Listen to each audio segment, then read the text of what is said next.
لا حول ولا قوة الا باللہ اللہم صلی علی محمد وعلی آل محمد۔ شاہ صاحب دیکھیں، یہ جو الحاد والا فتنہ ہے نا، سوشل میڈیا کی وجہ سے تھوڑا ڈومیننٹ ہو کے سامنے آ گیا۔ ادروائز پہلے بھی ہمارا جو ایلیٹ طبقہ ہے وہ آلموسٹ دین سے برگشتہ ہی ہو چکا تھا، لیکن عوام الناس میں پتہ نہیں چلتا تھا۔ صحیح۔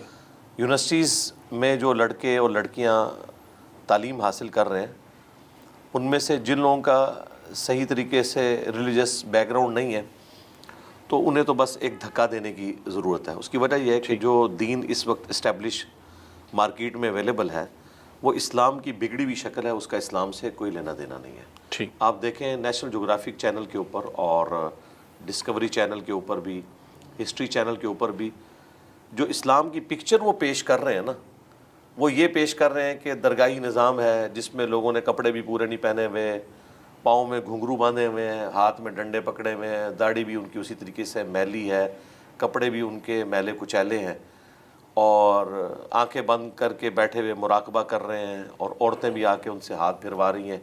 یہ پکچر دین کی پیش کی جا رہی ہے، اور اس میں وہ مجرم نہیں ہے، پریکٹیکلی میجورٹی اس قسم کے کام کر رہی ہے یہاں پہ، ٹھیک، حالانکہ بکش دین یہ نہیں ہے۔ بالکل صحیح۔ دوسری طرف دین کے اندر جو سختی والا پہلو ہے، کوشچن کرنے کے اوپر کسی کو یہ کہنا کہ تیرا نکاح ٹوٹ گیا، اب کلمہ پڑھ کے مسلمان ہو، بالکل، کسی کا جنازہ پڑھ لیا تب نکاح ٹوٹ گیا، وہ تو ایک فرقہ وارانہ ایک معاملہ ہے نا، ٹھیک ہے، وہ تیسری اس کی ریزن ہے۔ یہاں پہ اگر کوئی نوجوان کسی سے پوچھتا ہے، مثال کے طور پہ کوئی اگر آ کے یہ کوشچن کرتا ہے کہ اللہ کو کس نے پیدا کیا، جی، تو ہمارے علماء کہتے ہیں پہلے تو کلمہ پڑھ کے مسلمان ہو، اس کے بعد کہتے ہیں ایسی باتیں سوچنی نہیں چاہیے۔ تو یہ مرزا صاحب یہ بتائیے کہ یہ علم کا تکبر کہیں گے اس کو، یا آپ نے اپنے آپ کو بہت کوئی بڑی چیز سمجھ لیا کہ میرے پاس جہالت ہے جی، ان کو پتہ ہی نہیں نا اس کا جواب، ان کی یہ فیلڈ ہی نہیں، نہ انہوں نے سائنس پڑھی بھی، نہ انہیں فزکس کے لاز کا پتہ، نہ انہیں second law of thermo dynamics کا پتہ، نہ انہیں انٹروپی کا پتہ۔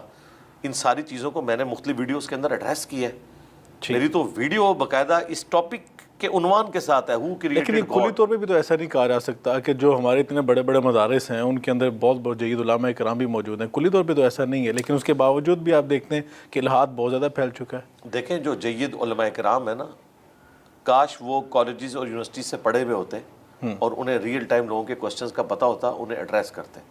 وہ تو اپنے انہی فتاویٰ کے اندر ہی گھومتے رہتے ہیں، انہیں تو پتہ ہی نہیں کہ ریئل ورلڈ میں کیا ہو رہا ہے۔ تو وہ کتنے علماء ہیں جن کو وہ اعتراض یہ کرتے ہیں کہ جو نئے جدید علوم کی بات کرتے ہیں یہ بیسک دینی علوم نہیں پڑھے ہوئے، تو اس وجہ سے مسائل، یہ بھی مسائل کے شکار ہیں۔ ہمیں آگے چیلنج کریں نا، ہمارے بیسک دینی علوم کا یہ حال ہے کہ ہم جب بات کرتے ہیں ہم بتاتے ہیں قرآن میں یہ آیت فلاں جگہ موجود ہے، جی، یہ حدیث بخاری شریف میں اس نمبر کے اوپر موجود ہے۔ ہم سے پہلے اس پلانٹ ارتھ پہ کوئی بندہ بتائیں کہ جو اس طرح ریفرنسز دیتا تھا۔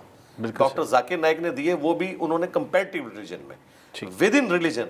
یہ تو زیادہ زیادہ کہتے ہیں فتاوی عالمگیری میں لکھا ہوا ہے، در مختار میں لکھا ہے، رد المختار میں لکھا ہے، 12 کہانیوں میں لکھا ہوا ہے، فلاں جگہ لکھا ہے۔ انہوں نے قرآن و سنت لوگوں کو پریزنٹ ہی نہیں کیا، جو مقدمہ تھا دین کا یہ پریزنٹ نہیں کر سکے، اور انہوں نے سٹوریز کو، دیو مالائی، قصے کہانیوں کو، شعبدہ بازیوں کو دین کا نام بنا کے پیش کیا، جس کا پریکٹیکل ثبوت یہ ہے کہ آپ کے اس ماڈرن دور کے اندر بھی پاکستان میں ایسے لوگ جو شعبدہ بازیاں کر رہے ہیں، نام لیے بغیر آپ کے چینل کی وہ پالیسی کے تحت، کہ وہ جعلی طریقے سے لوگوں کے منہ سے کیل برآمد کر رہے ہیں۔ بالکل، میں یہ بات کرنا چاہ رہا تھا آپ سے، آج سائنٹیفک دور کے اندر یہ چیزیں کرنا، کیا یہ واقعی نوجوان نسل کو دور کرنے کا باعث نہیں ہے؟ جی کر رہے ہیں نا یہ، اور اس میں صرف سنگل آؤٹ ان کو نہ کریں، ٹھیک، بڑے بھی یہی کچھ کرتے رہے۔ اس زمانے میں میڈیا نہیں تھا اس لیے ان کی عزت والا بھرم رہ گیا، ادروائز اگر آپ اس زمانے میں بھی میڈیا ہوتا اور وہ بتاتے کہ جی یہ کس طریقے سے ہو رہا ہے، مثلا اب دیکھیں زیادہ دور کی بات نہیں، آلموسٹ 8 سے 60-70 سال پہلے لاہور شہر میں مشہور کیا ہوا ہے، پورا لاہور یہ کہتا ہے کہ جی 1965 میں جو لاہور میں دربار ہے، ان بزرگوں نے قبر سے نکل کے راوی کے پل کے اوپر آ کے انڈیا کے بم کیچ کیے تھے، ٹھیک ہے۔ آپ انڈیا میں چلے جائیں، وہاں پہ انہوں نے باقاعدہ میوزیم بنائے ہوئے کہ ان کی دیویوں نے وہ بم کیچ کیے تھے۔ تو یہ صرف اس سب کانٹیننٹ میں باتیں ہوتی ہیں کہ پوری دنیا میں بھی لوگ ایسے، پوری دنیا میں بھی ہیں، لیکن ادھر کچھ زیادہ ہے، یہ زمین زیادہ زرخیز ہے۔ اس کی وجہ جہالت۔ ہم سعودی عرب یا ایران میں، ٹرکی میں تو ایسی کہانیاں نہیں، وہاں اس لیول پہ نہیں، ٹرکی میں پھر بھی ہیں، افریقہ میں بھی ہے، لیکن جہاں جہاں دین کا علم آیا ہے، لوگوں کا انٹریکشن سائنس کی تعلیم کے ساتھ ہوا ہے، پھر لوگوں نے اس کو انالائز کرنا شروع کیا. کرٹیکل تھنکنگ کی ضرورت ہے. میں نے اس کے اوپر کرٹیکل تھنکنگ کرائی ہے کہ ایک بابا 1965 میں کور سے نکل کے راوی کے پل کے اوپر آ کے بم پکڑ رہا ہے, وہی بابا 2009 کے اندر اس کے دربار پہ ایک خود کش حملہ آور بم ٹھوک جاتا ہے اور 55 لوگ شہید ہو جاتے ہیں. اس سے وہ ہاتھ میں دیا ہوا کیچ نہیں ہوا, جو بندہ کل تک ڈائیو لگا کے تو اتنی دور جا کے کیچ پکڑتا تھا. اس سب ایسی باتیں جو ہیں قرآن پاک میں جو اللہ تعالیٰ نے کہا کہ آپ ان کے جھوٹے خداؤں کو, مطلب نان مسلمز کو کہا کہ ان کے جھوٹے خداؤں کو آپ برا بلا نہ کہیں,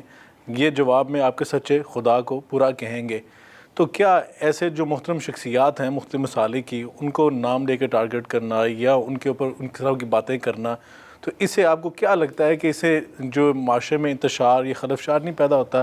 ان کا نام لیے بغیر بھی ہمیں باتیں نہیں کر سکتے. جو آپ نے آیت کوٹ کی ہے نا سورۃ الانعام کی آیت نمبر 108, وَلَا تَسُبُّوا الَّذِينَ يَدْعُونَ مِن دُونِ اللَّهِ, ان ہستیوں کو مت گالی دو جن کو لوگ اللہ کے سوا پوج رہے ہیں, ورنہ وہ لوگ اللہ کو گالی دیں گے بغیر علم کے.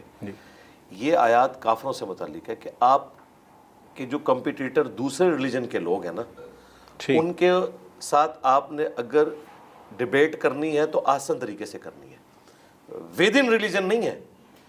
انڈیا کا فوجی اگر پاکستان میں پکڑا جائے گا نا تو اسے جنیوا کنونشن کے مطابق جو قیدی کے حقوق ہیں وہ دیے جائیں گے, لیکن پاکستان کا فوجی اگر غداری کرے گا نا تو وہ تختہ دار پہ چڑھے گا. تو یہ کیسا ایک میکنزم ہوا کہ دوسروں کے لیے تو نرمی کی بات ہے تو اپنوں کے لیے سختی کی بات؟ اپنوں کے لیے اس لیے کہ وہ غداری کر رہے ہیں نا, اپنے پیٹ پہ چھرا گھونپ رہے ہیں کہ وہ دین کا نام لے کے دین کو ملائن کر رہے ہیں, وہ غداری کر رہے ہیں. قتل مرتد کی سزا اسلام میں کیوں ہے؟ سورہ ال عمران میں آیا کہ یہودی کہتے ہیں صبح کے وقت اس نبی پر ایمان لے آنا, شام کو کفر کر دینا تاکہ لوگ اس نبی کو چھوڑ دیں. لوگ کہیں گے کہ یار دیکھو اتنے بڑے بڑے عالم صبح مسلمان ہوئے تھے, آخر کوئی وجہ تو ہے نا, یہ نبی جھوٹا تھا اس لیے اس کو ساتھی چھوڑ گئے. اس کی وجہ سے قتل مرتد کی سزا کو اسٹیبلش کیا گیا کہ بھئی جس نے اسلام میں آنا ہے نا سوچ سمجھ کے آئے, کفر کی موت مر جائے اس کا اپنا مسئلہ ہے, لیکن ونس اگر اسلام میں وہ آتا ہے اور اسلام کو چھوڑ کے جاتا ہے تو پھر اس سازش کو کچلنے کے لیے کہ اس شخص نے جان بوجھ کے اوپر سے کلمہ پڑھا ہے تاکہ کل کو نکل کے بدنام کر سکے اسلام کو, تو قتل مرتد کی سزا آئی ہے. بالکل صحیح. یعنی کہ آپ کا کہنے کا مطلب یہ ہے کہ جو اسلام کے اندر جو اسلام کے دائرہ میں جو لوگ موجود ہیں ان کے لیے غداری کا حکم لگے گا. جس طرح پاکستانی فوج کا فوجی اگر کام کرے گا تو اسے قیدیوں کے حقوق نہیں ملیں گے, اسے پھانسی ملے گی. انڈیا کا فوجی اگر پکڑا جائے گا غداری کا فیصلہ کون کرے گا؟ وہاں پہ تو ایک پورا سسٹم ہے, کورٹ مارشل ہوتا ہے, اگر غداری کرتا تو یہاں پہ کون فیصلہ کرے گا؟ قرآن و سنت فیصلہ کریں گے.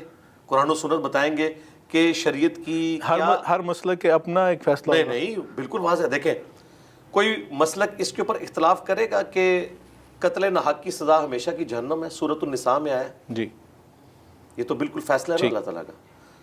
اور ابو داؤد میں حدیث ہے کہ اللہ تعالیٰ 2 گناہ معاف نہیں کرے گا, ایک شرک اور دوسرا قتل ناحق کسی مومن کا. ٹھیک. اور بھی کئی احادیث ہیں جی. اور بخاری مسلم میں حدیث ہے سب سے پہلے قتل کے مقدمے کا قیامت والے دن فیصلہ ہوگا. اگر آپ ہمیں یہ بتائیں کہ شیخ عبد القادر جیلانی کا ایک مرید تھا, اس نے وضو کرنے کے بعد جو لوٹے کی ٹوٹی ہے وہ قبلہ رخ نہیں رکھی اور عبد القادر جیلانی نے اس کو نگاہ مار کے جلا کے راکھ کر دیا, تو ہم کہیں گے کہ اگر یہ واقعہ درست ہے تو آپ تو عبد القادر جیلانی کے اوپر 302 لگوا رہے ہیں, ہمیشہ کی جہنم واجب کروا رہے ہیں. تو خدا کے لیے ان کی طرف یہ غلط بات منسوب نہ کریں, ان کی طرف چیزیں غلط منسوب ہیں. لیکن اس کے باوجود اگر وہ ضد کریں گے نا, پھر ہم انہیں بتائیں گے کہ بھائی اگر آپ کا کرائٹیریا یہ ہے تو آپ جن کو بزرگ کلیم کر رہے ہیں پھر وہ بزرگ نہیں ہیں. یعنی کہ آپ بزرگوں کی تکریم کے قائل ہیں, مگر جو بزرگوں کے بارے میں جو کہانیاں جو خود ساختہ ہیں, خود کریٹ کی گئی ہیں, آپ ان پہ بلیو نہیں کرتے. ان پہ بلیو نہیں کرتے, ان کو خلاف شرع مانتے ہیں. ٹھیک. پلس جو ان کے کسٹوڈین ہیں نا, اس کے باوجود جب وہ ضد کرتے ہیں نا, پھر ہم ان کو کہتے ہیں کہ اگر لیکن آپ اولیاء کے نام کی تکریم کے قائل ہیں. جی کیوں نہیں قائل؟ ٹھیک ہے. قائل